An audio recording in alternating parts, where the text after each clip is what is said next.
अगर आपको ये कहानी पसंद आए तो प्लीज चैनल को सब्सक्राइब, वीडियो को लाइक, शेयर, कमेंट जरूर करें।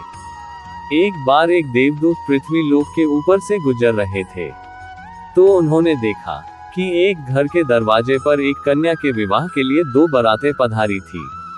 ये दृश्य देखकर देवदूत भगवान के पास पहुंचे। उन्होंने सारा वृतांत प्रभु को बताया।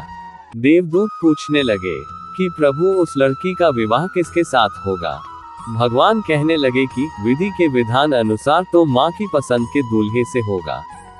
देवदूत के मन में कुछ चल रहा था, मानो वह परखना चाहते हो कि क्या सचमुच विधि के विधान अनुसार सब पहले से निश्चित होता है।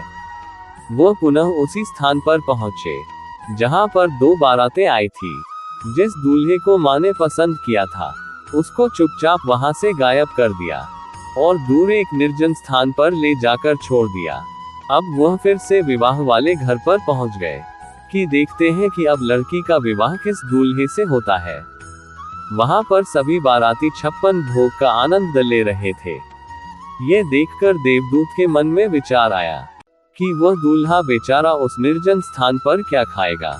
उसी समय उनकी दृष्टि एक टोकरी पर गई। उसमें मिष्ठान, मेवे और खाद्य सामग्री भरी हुई थी।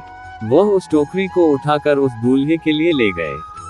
दूल्हे ने जब टोकरी में रखे खाने पीने का सामना देखा, जैसे ही उसने टोकरी में से मिष्ठान निकालना चालू किया, तो एक सुंदर कन्या बाहर निकली। ये कन्या ही वह दुल्हन थी जिसकी शादी होनी थी। देवदूत ये देखकर दंग रह गए और उन्होंने कन्या से टोकरी में बैठने का कारण पूछा। कन्या कहने लगी कि जब मेरी माँ को पता चला कि उनका पसंद किया हुआ दूल्हा गायब हो गया है, तो उन्होंने मुझे इस टोकरी में छिपा दिया। ये टोकरी जिस लड़के को आप उठा कर लाए हो, उनके घर से लाई गई थी, ताकि बारात में आए संबंधियों की रास्ते में खातिरदारी कर सके। मेरी माँ ने मुझे इस टोकरी में छिपाकर उनके पिता को सूचना दे दी थी। उन्होंने कहा था कि जब आपका पुत्र वापस लौट आए तब आप मेरी पुत्री की शादी उससे करवा देना। उसी समय आप वहां आ गए और यह टोकरी उठाकर यहाँ ले आए। अब देवदूत भगवान की सारी लीला को समझ चुके थे। वह जानते थे कि इतने सारे लोगों के विरोध के सामने लड़की की शादी इस लड़के से करवाना मुश्किल था, इसलिए उन्होंने मुझे से ही सारा कार्य करवा दिया। अब देवदूत ने स्वयं उन दोनों का विवाह करवा कर सकुशल उनके परिवार के पास पहुंचा दिया। जब वह भगवान के पास पहुंचे, तो वह मंद मंद मुस्कुरा रहे थे। अब देवदूत समझ गए थे कि विधि का विधान अटल है।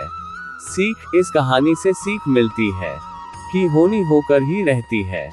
कोई चाहे कितनी भी चतुराई कर ले, उसे कोई नहीं टाल सकता।